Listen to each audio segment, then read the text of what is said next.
Je conclurai en énonçant brièvement les textes qui subiront des modifications suite à la réforme des titres et fonctions. Le premier texte dont je vais vous parler sera l'arrêté du gouvernement de la Communauté française parlant de la mise en dispo et de la réaffectation. Deux grandes modifications. 1. Les mesures préalables à la mise en dispo subiront des changements importants. 2. Les protections vis-à-vis des réaffectations seront également affectées. Concrètement, un titre de pénurie non listé ne sera plus jamais protégé vis-à-vis d'une réaffectation. Un titre de pénurie listé ne sera non plus protégé, sauf s'il peut être assimilé à un titre suffisant.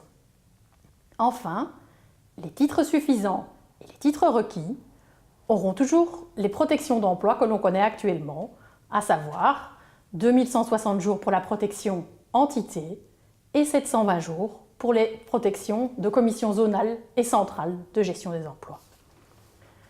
Le deuxième texte qui sera impacté est le décret du 1er février 1993 concernant le statut des membres du personnel.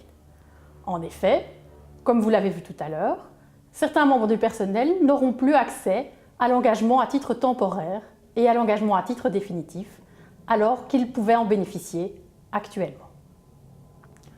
Le troisième texte qui est impacté concerne la logique barémique.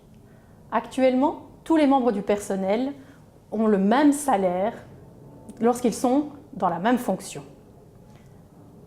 Plus tard, à partir du 1er septembre 2016, ces membres du personnel seront payés différemment lorsqu'ils sont titre requis, titre suffisant A, titre de pénurie ou titre de pénurie non listé. Il n'y aura donc plus le même traitement pour tous les membres du personnel qui assureront la même fonction.